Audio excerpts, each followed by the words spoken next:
cerita janji Juni.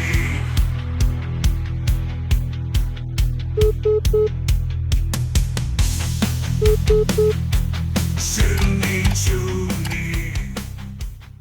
Halo majikan, welcome back lagi di teman cerita spesial Janji Juni, di mana di bulan Juni ini Babu berjanji akan lebih banyak membawakan cerita-cerita horor kiriman dari kalian semua. Makanya, yang belum subscribe boleh tolong klik tombol subscribe di bawah ya kalau suka cerita-cerita horor, dan semoga bisa 4 juta. Udah lama habisnya nggak naik-naik subscribernya, sedih Babu jadinya ya. Tapi hari ini nggak boleh sedih karena kita akan membacakan sebuah cerita yang memijat otak nih ya. Jadi kayak mikir loh kok ceritanya jadi begini ternyata.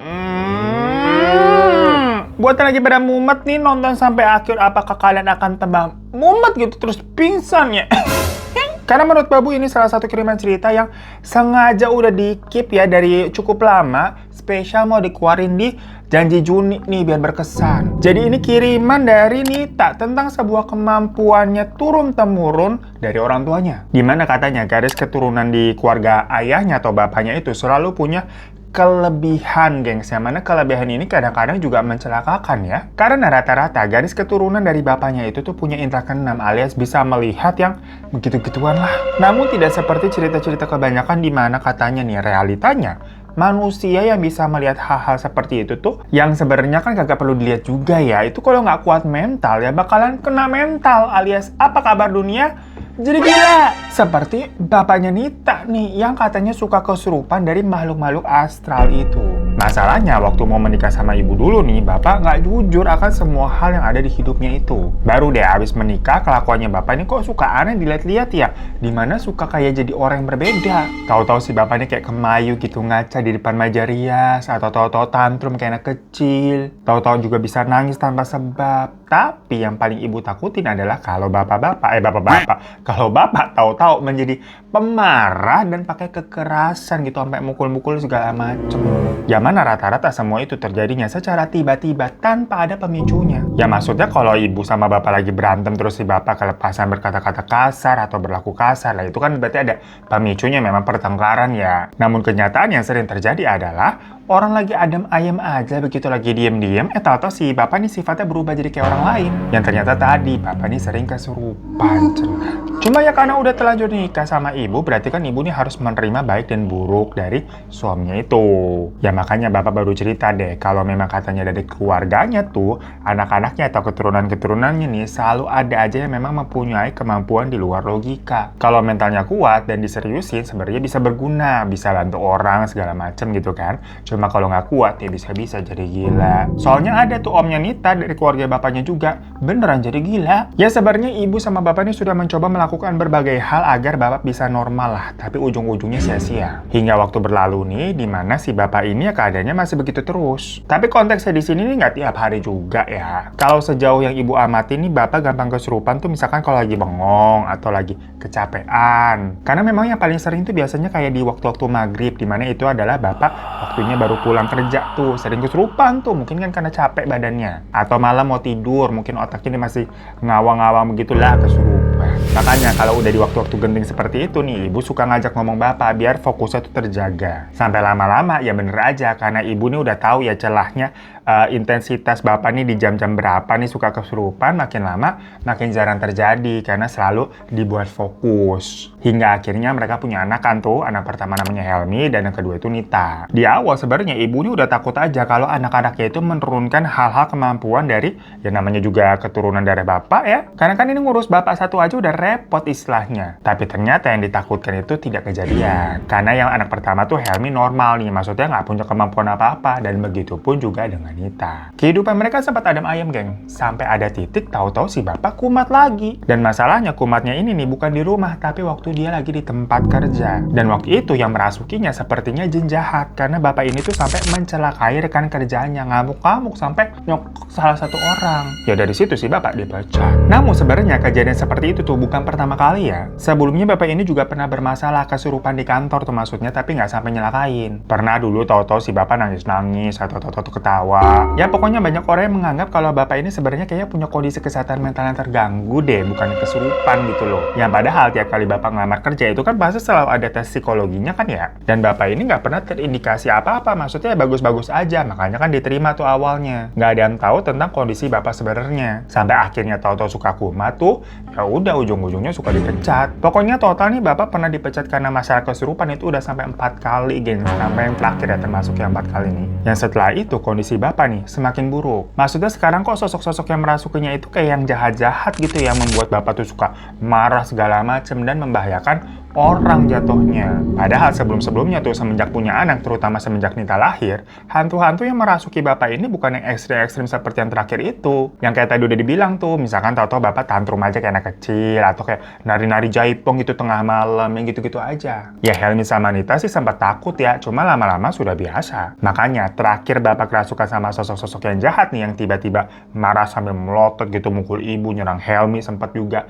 Lah kok lama-lama jadi serem. Orang-orang yang tidak mengetahui kisah bapak dari awal ini, pastinya kan banyak yang beranggapan kalau bapak stres mungkin abis dipecat lagi. Yang mana usia bapak pada saat terakhir dipecat itu tuh udah nggak muda, geng, sudah memasuki kepala 5 atau 50 tahun. Ya harusnya kan namanya pensiun tuh ya 55 atau 60 tahun kan, masih ada 5 atau 10 tahun lagi. Tapi ini dipecat di umur 50 tahun lah, abis itu mau kerja di mana lagi, kayak nanggung banget usianya tuh. Otomatis jadi semacam pensiun dini dan nganggur. Maka dari itu mungkin dia suka marah-marah jadinya. Kan memang banyak ya orang tua yang biasanya kerja terus gitu, atau pensiun nggak ada kerjaan, tantrum dah. Cuma dari pihak keluarga ya memang sudah tahu keadaan bapak ini gimana ya, beda pemikiran pasti mereka. Karena kalau dari keluarga ini kan menganggap apa yang dialami sama bapak ini nggak bisa didebat dengan hal medis. Makanya sampai ada saat waktu si bapak ini kesurupan dan ngamuk-ngamuk, dan waktu itu di rumah sempat sampai nyokok ibu juga ya, tetangga ada yang berusaha bantuin tuh. Tetangganya malah didorong tuh sama si bapak. Sampai tetangganya itu nabrak kaca jendela dan pecah. Karena tenaganya bapak ini tiba-tiba memang kok kuat banget. Satu kampung ikut nenangin tuh. Makanya dari situ nih bapak dianggap sudah membahayakan orang dan dilaporkan juga tuh atas dasar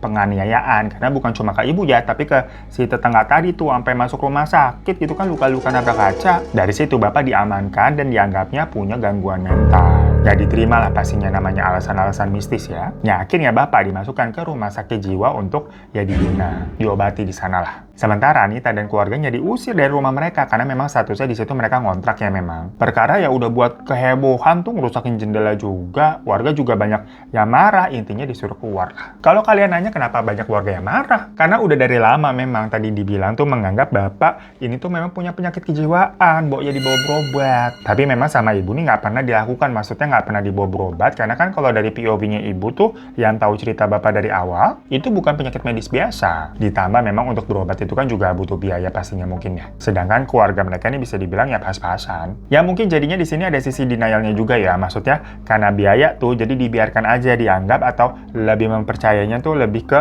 hal-hal yang non medis. Sampai kejadian tadi ada tetangga yang luka-luka, itu dianggap puncaknya lah sama orang-orang yang dianggap membahayakan. Pada bilang kayak tuh kan harusnya dari dulu diobatin ke rumah sakit jiwa, sekarang udah ada koron baru udah dimasukin gitu kan, kurang lebih begitu. Ya anyway mau nggak mau mereka kan harus pindah dari situ ya, mencari kontrakan lain untuk menghindari kemarahan warga. Tapi kan nyari kontrakan itu nggak gampang, apalagi dengan cara mendadak seperti itu. Dan nggak bisa ngasal juga, harus mikirin yang masih dekat dengan sekolahnya Helmi sama Nita. Helmi sendiri waktu kejadian ini SMA kelas 2 dan Nita itu SMP kelas 2 juga. Nah untungnya ada bekas rekan kerjanya bapak nih, namanya Pak Walik, dari kantor lama tapi bukan kantor yang terakhir kali ya. Bapak kan memang ganti-ganti kantor terus tuh karena dipecat. Nah Pak Walik ini sepertinya kasihan dan nawarin buat tinggal di rumah kakaknya dia. Yang mana katanya kakaknya itu udah pindah tugas ke kota lain dan rumahnya kebetulan kosong. Jadi ibu sama yang lainnya bisa tinggal di situ dan bayarnya nanti aja kalau ibu ini udah ada uang, pokoknya gampang lah. Pak Walik berbaik hati seperti itu katanya karena dia punya utang budi sama si bapak, dulu pernah dibantu. Jadi sekarang karena keluarganya bapak lagi kesusahan ya, Pak Walik nih balik bantu. Ya dari sisi ibu, karena waktu itu posisinya lagi diusir warga, harus cepet-cepet pindah, nyari kontrakan juga tadi dibilang susah, alhasil diterimalah tawaran si Pak Walik ini. Namun setelah pindah, sepertinya ada yang aneh dengan rumahnya si Pak Walik itu. Jadi dari awal aja nih, warga sekitar tuh pada nanyain ke ibu macam-macam, kayak ibu ini siapanya Pak Wahyu dan Bu Tia. Jadi Pak Wahyu itu ternyata adalah kakaknya Pak Walik dan Bu Tia ya istrinya dari Pak Wahyu. Si ibu tuh sempat jawab kayak, oh saya kerabatnya Pak Walik, adiknya Pak Wahyu gitu kan. Tapi mendengar itu warga kayak memandang ibu ini curiga kayak, kok kerabatnya Pak Walik yang tinggal di situ padahal kan ini rumahnya Pak Wahyu gitu, kayak crossnya tuh aneh gitu loh. Ya mungkin tetangga-tetangga kepo aja kali ya. Dan setelahnya Pak RT itu juga sempat datang menanyakan hal yang sama. Ibu ini siapanya Pak Wahyu ya? Mau berapa lama kira-kira tinggal di sini gitu, sama siapa aja di dalam rumah? Ya mungkin biasa juga sih ngedata warganya, namanya juga Pak RT. Nah di situ ibu bilang kalau suami saya kerabatnya Pak Wahyu, Pak. Jadi langsung dibilang sosokan kerabatnya Pak Wahyu, bukan kerabatnya Pak Walik, biar langsung nggak dipertanyakan lah. Ya dari situ tapi Pak RT tetap nanya lagi. Terus suami ibu kemana? Kok nggak kelihatan di sini? Ya sebenarnya wajar aja ya Pak RT nanya begitu ya. Soalnya kan dilihat cuma ada si ibu sama 2 anaknya doang. Tapi kan ibu nggak mungkin juga jawab, suami saya di rumah sakit jiwa Pak, gitu kan. Trauma dia sama tanggapan dan komentar-komentar orang di perumahan sebelumnya tuh, di kontrakan sebelumnya, sampai diusir gara-gara tahu bapak tuh gila. Jadi akhirnya si ibu nih berbohong dengan bilang kayak, suami saya pulangnya sebulan sekali Pak, soalnya lagi dinas di luar kota. Pak RT dengar begitu percaya-percaya aja sih kayaknya, kelihatan mukanya ya. Oh begitu. Terus kalau Pak Wahyu itu kemana sih Bu? Dinas keluar kota juga sama suami ibu emang? Nanya begitu tuh Pak RT-nya tuh. Lah di situ ibu bingung kan mau jawab apa ya. Dia sendiri sebenarnya nggak kenal sama Pak Wahyu, kan kenalnya sama Pak Walik. Tapi berhubung sebelumnya Pak Walik nih bilang kalau kakaknya udah pindah keluar kota kan dinas juga, jadinya udahlah biar cepet ibunya ngeiyain aja pertanyaan Pak RT tadi. Dimana si Pak RT nih bilang kayak, walah, abisnya Pak Wahyu ini nggak ada laporan apa-apa ke saya, tiba-tiba hilang gitu aja nggak ada kabarnya.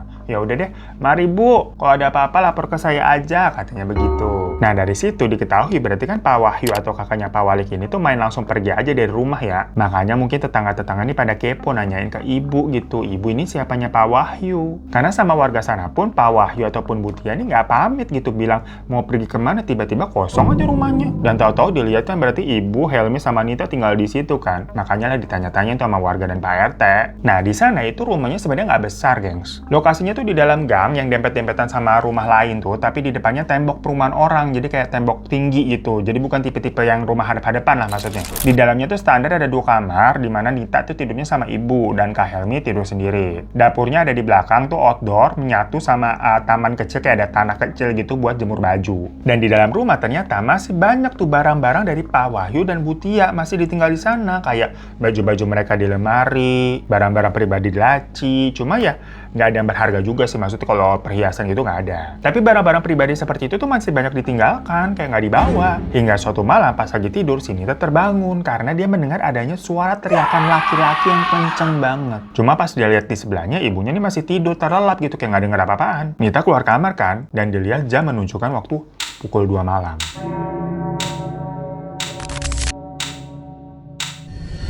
Karena tadi kedengaran suaranya laki-laki, dia buka kamarnya Kak Helmi dan dilihatlah Kak Helmi juga masih tidur. Sepertinya Kak Helmi juga nggak mendengar suara teriakan itu, orang lelap tuh kelihatannya. Dan tiba-tiba terdengar lagi ada suara teriakan yang kali ini tapi suaranya wanita ya. Yang Nita yakin tuh berasal dari dalam kamarnya alias kamarnya ibu. Ya Nita langsung balik dong ke kamarnya dan dilihat tapi ibunya masih tidur. Lah, siapa yang teriak barusan berarti? Nita yang ketakutan, langsung meluk ibunya tuh, selimutan dia. Tapi tetap ibunya nggak bangun. Besok paginya si Nita sempat cerita ke ibu dan ke Kak Helmi. Tapi mereka mengakunya nggak dengar apa-apa karena kan tidur. Ibu bilang kayak, udahlah mungkin itu suara tetangga sebelah. Karena memang rumahnya mepet, gengs. Emang tipe-tipe perumahan lama yang mungkin ya temboknya yang antar rumahnya tuh masih jadi satu gitu loh. Bukannya kayak rumah-rumah sekarang yang double wall gitu, enggak. Jadi kalau orang misalkan ngebor gitu ya nembus. Habis ya tetangga di sebelah kanan nih punya 2 anak kecil yang kalau lagi nangis tuh suaranya nembus ke dalam rumah. Sedangkan tetangga kiri nih kalau masak gitu kan bunyi kelontang heboh dapurnya gitu, nembus juga ke rumah. Saking tipisnya itu tembok kali ya. Nah setelahnya barang-barang dari Pak Wahyu sama Bu Tia itu kan tadi dibilang masih beberapa ditinggal di sana ya. Terutama baju-baju di lemari tuh sama si ibu diberesin, cuman dipisahin aja sih. Sisi kiri itu buat baju-baju mereka dan sisi kanannya biar bisa dipakai buat naruh baju-bajunya ibu sama Nita. Biar nggak kecampur aja lah. Yang pas lagi beresin lemari, si ibu nih nemu keris kecil ditumpuk di bawah baju-baju. Ya sama ibu akhirnya kerisnya itu dipindahin ke sisi kiri. Pokoknya semua barang-barang dari pemilik rumah ditaruh di sebelah kiri. Sementara sini tak beres-beres kolong tempat tidur tuh karena berdebu banget. Ya mungkin karena lama nggak dibersihin kali ya. Soalnya debu-debunya tuh sampai sering terbang-terbang ke lantai luar gitu loh. Nah pas lagi nyapu-nyapu, ada kotak sepatu yang Nita kira awalnya yaitu sepatu kali ya. Tapi pas dibuka ternyata isinya perintilan barang-barang nggak penting, kayak ada bekas dus handphone tapi nggak ada isinya, cuma dusnya doang. Terus ada buku novel, ada kacamata gaya-gayaan, sama ada buku diari tapi digembok. Ya udah sama Nita dibalikin lagi ke tempat semula. Dia nyapu-nyapu lagi tuh bebersih. Tiba-tiba, kardus kotak sepatu tadi tuh keluar sendiri dari kolong kasur. Padahal kan tadi udah sempat dibalikin ke tempat semula sama Nita ya. Sampai si Nita kayak ngelongok ke bawah kasur gitu kan. Nggak ada apa-apaan tapi. Lah siapa yang dorong? Sedangkan sisi di sebelah kasur itu ada ibunya lagi beres-beres lemari. Ibu dorong-dorong kotak di bawah kasur ini. Si Nita nanya kan, karena nggak ada siapa-siapa lagi. Tapi ibunya heran nggak ngerti maksudnya Nita apaan. Orang ibunya lagi ngelipetin baju, sama Nita didorong lagi tuh kotak sepatunya ke dalam. Udah tuh nggak ada apa-apaan. Nah malamnya nih, lagi-lagi si Nita kebangun karena mendengar suara teriakan. Suara teriakan perempuan yang sama seperti kemarin malam, gengs. Yang waktu dia lihat ke sebelah, ibunya tetep tuh masih tidur, nyenyak gak bangun. Kali ini si Nita gak berani tuh ngecek keluar kamar. Dia langsung selimutan aja gitu kan ketakutan. Tiba-tiba ada suara seret dari bawah kasur. Yang pas Nita lihat, kotak sepatunya itu keluar lagi posisinya dari kolong. Kita merinding. Nita juga udah gemeteran kan ngeliatnya kan, kayak siapa yang geser? Ibunya aja lagi tidur di sebelahnya. Pas Nita masih ngeliatin tuh kotak sepatu yang di bawah kasurnya dia, tiba-tiba ada tangan yang keluar dari kolong kasur dan ngambil kotak sepatu itu lagi, kayak geser narik masuk ke dalam. Cuk! Di situ Nita langsung heboh teriak dan ngebuat ibunya bangun. Ya bisa ngeliat ada tangan, berarti kan ada orang di bawah kolong kayak. Tapi pas dicek nggak ada siapa-siapa. Ya tapi Nita ngotot, jelas-jelas tadi dia ngeliat tangan. Kalau ternyata nggak ada siapa-siapa ya berarti itu fix tangan hantu. Dari kejadian itu, ibu sama Kak Helmi untungnya nggak lantas nganggap si Nita ini berbohong. Karena kan keluarga mereka istilahnya udah apa ya, makan asam garam gitu tentang hal-hal permistisan perkara bapak mereka tuh. Cuma ya gimana, keadaannya pada saat itu ibu sebenarnya juga belum punya cukup uang ya untuk ngontrak di rumah lain. Udah syukur ini ada yang bisa ditempatin dan bayarnya nanti kan begitu. Di daerah situ si ibu juga sampai nawarin jasa bersih-bersih ke perumahan sebelah yang ada di depan tembok itu loh. Depannya kan perumahan bagus. Ya buat jadi ART, nyuci, nyetrika, ngepel segala macam agar punya penghasilan. Ya udah lanjut lagi nih. Waktu ada kejadian Nita nih pulang sekolah. Di situ dilihat di rumah, pas Nita masuk si Kak Helmi belum pulang. Dan ibu lagi di perumahan depan itu kan lagi kerja. Nah Nita ini penasaran tuh sama kotak sepatu yang kemarin. Emang jiwa-jiwanya dia penyakit kali ya. Akhirnya sama dia diambil tuh dari kolong kasur dan dilihat isinya satu-satu. Nggak ada hal-hal aneh sih emang. Cuma ya itu satu buku diari aja yang digembok. Nita nih yang merasa yakin kalau dia ngeliat tangan tuh bukannya halu ya yang ngambil kotak sepatu itu lagi masuk ke dalam kasur, masuk ke dalam kolong. Akhirnya sama Nita, itu gembok diarinya dirusak buat nyari petunjuk. Jangan-jangan ada sesuatu di dalam diari itu. Ya gembok buku diari itu kan sebenarnya kayak gembok abal-abal ya geng, saya bukan kayak gembok-gembok pagar rumah yang tebal-tebal. Jadi dirusak dikit juga udah kebuka. Yang ternyata bener aja, buku diari itu adalah milik dari Bu Tia, si pemilik rumah. Yang pas Nita baca isinya macam-macam banget. Maksudnya ya ada catatan keuangan bulanan lah, nota-nota uang arisan warga yang sepertinya Bu Tia ini menjadi bendahara. Sampai ya tulisan-tulisan jurnal macam buku diari pada umumnya. Hari ini ada kejadian apa, cerita apa, gitu-gitu. Ya Nita tahu hal tersebut sebenarnya privasi ya. Tapi pada saat itu kan dia udah terlanjur buka dan ya udah dibaca-baca tuh. Ya awalnya sih Bu Tia kayak banyak curhat mengenai keluh kesahnya tentang mertua dari suaminya. Yang katanya mertuanya ini suka ngata-ngatain dia mandul karena Bu Tia ini memang belum hamil selama 10 tahun pernikahan. Terus dia juga sering ngeluh gaji suaminya katanya kecil. Sampai ada tulisan juga katanya suaminya nih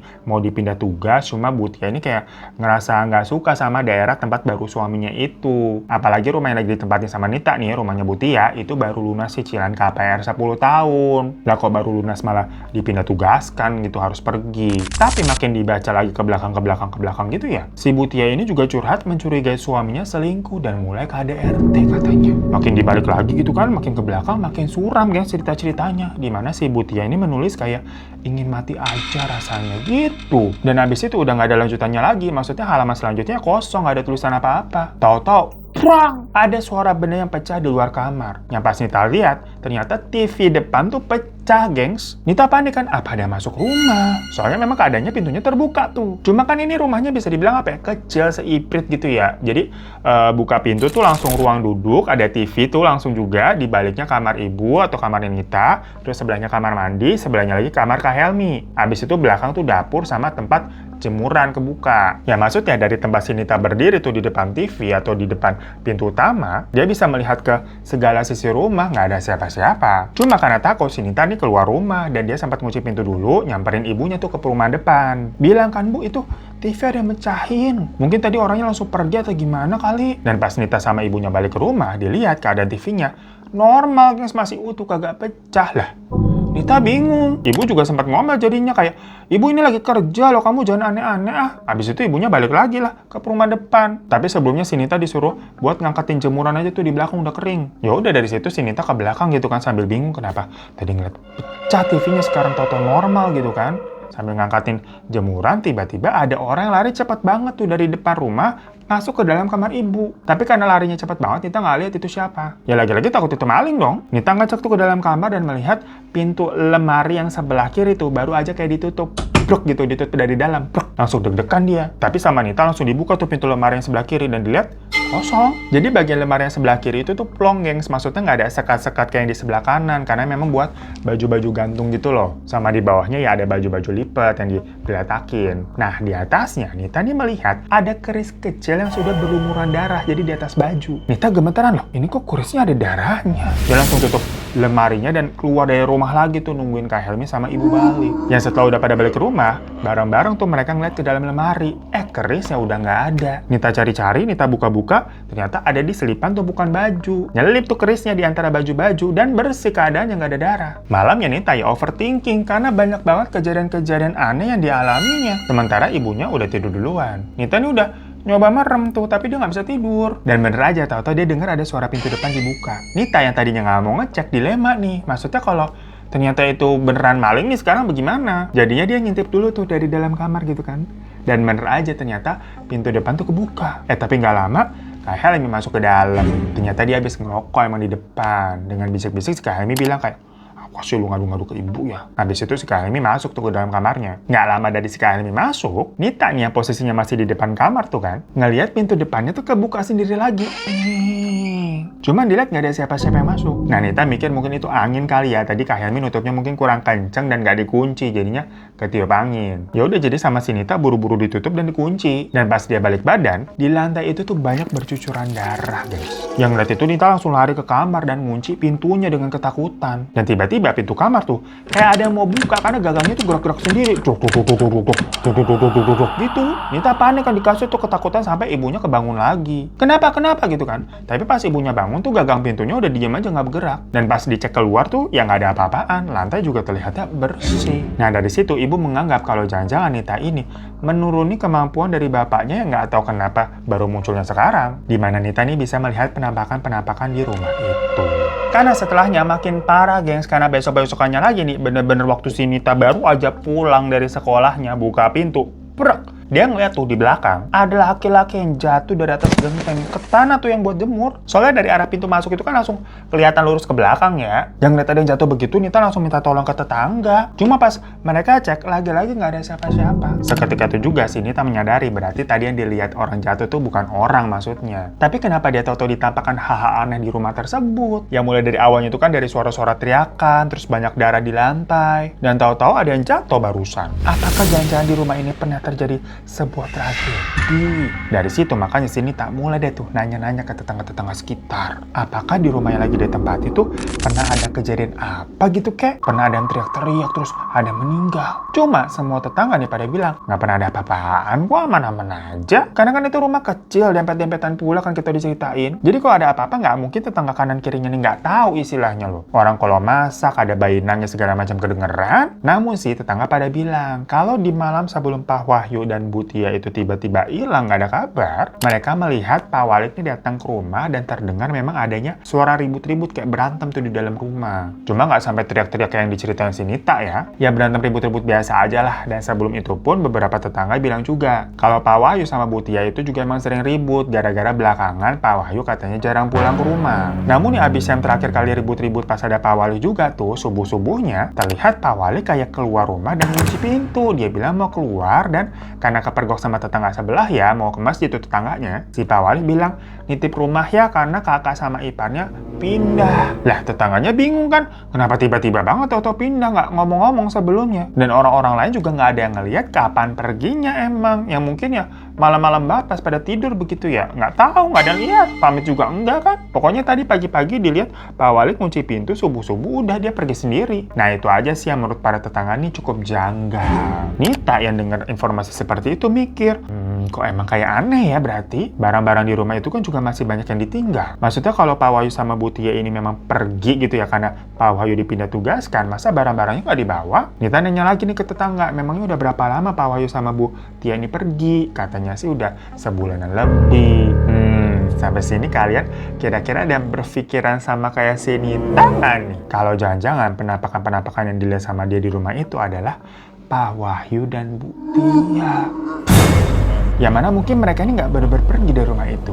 Melainkan, Nita langsung balik tuh ke rumah mencari segala kemungkinan di sudut-sudut rumah. Di kamar ibu, si Nita meriksain ubin-ubin sampai diketok-ketok gitu kan. Ada yang kopong apa enggak? Ada mencurigakan apa enggak? Lalu ke kamarnya Kak Helmi tuh, semua ubin diketokin. Karena kan suka ada berita-berita kriminal ya, nyimpen orang dicor di bawah ubin begitu. Tapi sih nggak ada tanda-tanda yang aneh ternyata. Sampai Nita kepikiran orang yang jatuh di belakang tadi. Yang pas Nita ke belakang dilihat, tanah yang buat jemuran tuh, kondisinya tuh bertanah coklat aja gengs, yang disebar batu kerikil yang kayak ngasal gitu nyebarnya nggak full. Jadi bukan tipe-tipe tanah yang ditanamin rumput ya. Nah Nita jadi curiga nih, apa jangan-jangan ada sesuatu di balik tanah itu ya? Tiba-tiba terdengar ada suara orang mandi, coba. Gitu, pelan-pelan si Nita dari belakang tuh masuk lagi ke dalam rumah. Dan dia ngeliat ada sosok laki-laki yang udah dewasa kayak bapak-bapak gitu di dalam kamar mandi gengs, masih pakai baju lengkap tapi nggak ada belakang. Jadi Nita cuma ngeliat punggungnya doang tuh. Dimana sih bapak-bapak itu lagi nyiramin dirinya sendiri pakai gayung pure jadi basah. Nita lemes rasanya ngeliat itu siapa gitu kan. Dia langsung keluar rumah nangis-nangis ketakutan. Dia capek dengan semua penglihatan ini. Sampai akhirnya ibu sama Kak Helmi pulang ya, Nita cerita kalau sepertinya benar dia ini menurunkan kemampuan dari darah bapaknya. Jangan-jangan yang dilihatnya beberapa hari ini adalah Pak Wahyu dan Bu Nita yang memang sudah meninggal. Dan mungkin aja jasadnya tuh dikubur di belakang rumah tuh di tempat jemuran sama Pak Walik. Ya nggak tahu ya Pak Walik melakukan itu tuh apa motifnya. Masalahnya kan memang si Nita nih ditampakin begitu semenjak dia pindah ke rumah itu kan. Jangan-jangan ada rahasia nih di dalam rumah itu. Akhirnya hari itu juga, sore-sore tuh menjelang maghrib kan, karena Kak Helmi baru pulang sama ibu juga baru pulang ya. Mereka nih gali tanah di belakang tuh untuk mencari tahu kebenarannya. Mereka gali itu sampai azan maghrib terdengar dan mereka menemukan tanah doang. Alias yang nggak ada apa-apa ya, tanah doang di dalam tanah itu. Cuma tiba-tiba ada seseorang berdiri ngeliatin mereka tuh dari dalam rumah. Yang ternyata itu adalah Pak Walik. Nanya, sedang apa kalian? Dia baru aja masuk rumah tuh karena pintu depan gak dikunci ya, dan ngeliat ngapain pada gali-gali tanah di belakang. Tujuannya Pak Walik ke situ katanya mau ngasih kabar kalau dari rumah sakit jiwa katanya nih kondisinya Bapak sudah mulai membaik dan beberapa hari lagi udah boleh pulang. Cuma di situ si Nita melihat Pak Walik nih kayak berbeda.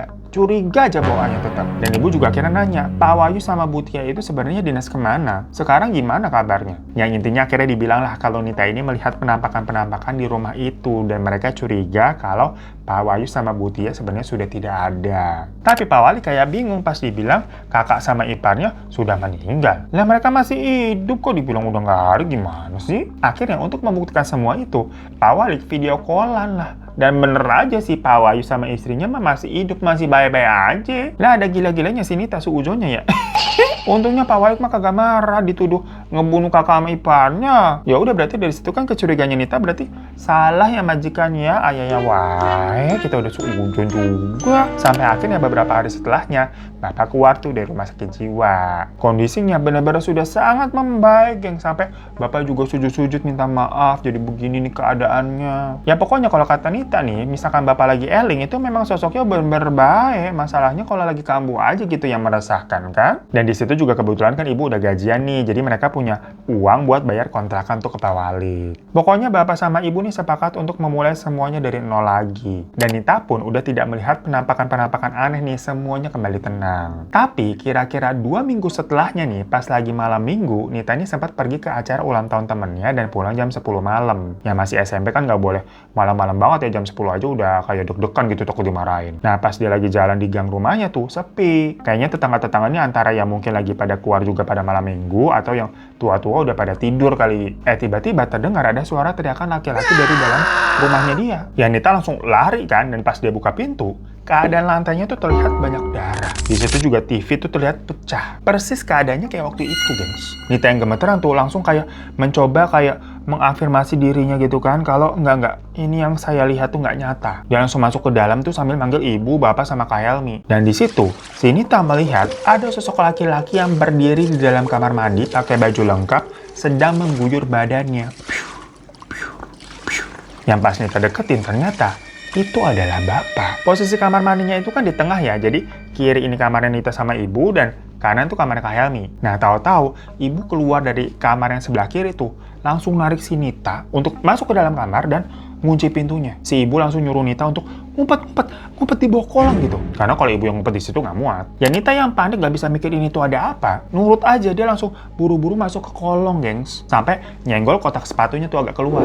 Sementara dari kolong itu, dia melihat ibunya masuk ke dalam pintu lemari tuh yang di sisi kiri. Nggak lama, pintu kamar nih goyang-goyang kayak ada masa mau masuk. Nah Nita nih yang melihat kotak sepatunya tadi tuh agak keluar gara-gara kan kegeser pas dia lagi masuk ke kolong ya. Dia ambil lagi tuh, dia tarik kotaknya untuk masuk ke dalam kolong. Karena dia berpikir takut orang yang mau masuk ke kamar itu tahu si Nita ngumpet di dalam kolong tuh kalau ngeliat ada kotak sepatu ngelengser sedikit keluar gitu loh. Dan bener aja, sepersekian detik dari si Nita geser lagi kotak sepatunya, pintunya kebuka. Burak! Jadi kayak didobrak gitu, gengs. Dan dari dalam kolong kasur nih, Nita melihat bapaknya tuh yang basah berjalan masuk memegang keris yang berlubang.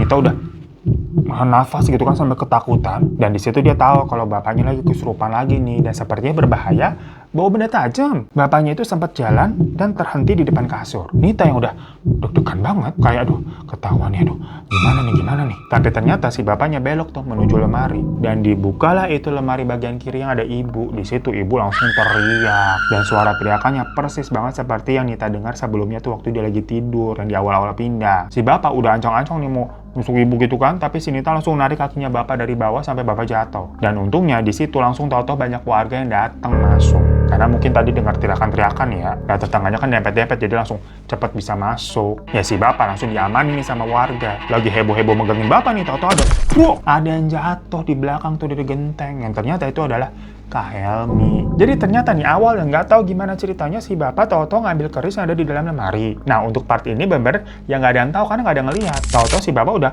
megang aja dan seperti orang kesurupan. Nah Kak Helmi nih yang baru pulang, dia juga baru nongkrong dari luar tuh malam minggu. Tahu-tahu langsung diserang sama si bapak. Ya Kak Helmi teriak karena ketusuk tuh sama kerisnya dari bapak, dan refleks dorong bapak sampai kena TV dan TV-nya retak. Cuma di situ si bapak kelihatannya masih baik-baik aja dan megangin Kak Helmi nih kuat-kuat. Tapi Kak Helmi berhasil lepas dan dia lari ke belakang dengan keadaan habis tertusuk, jadi darahnya tuh berceceran. Dia memang nggak lari ke depan tuh untuk keluar karena kan posisinya tuh di depan pintu deket TV kan ada si bapak. Jadi memang Kak Helmi tuh larinya ke belakang mau manjat genteng, maksudnya lewat tembok belakang itu memang cukup rendah. Jadi bisa manjat terus naik ke genteng. Maksudnya ya mau kabur aja lah. Sementara ibu langsung kunci diri di dalam kamar. Dan di situ bapak ke kamar mandi. Yang nggak tahu namanya orang kesurupan ya.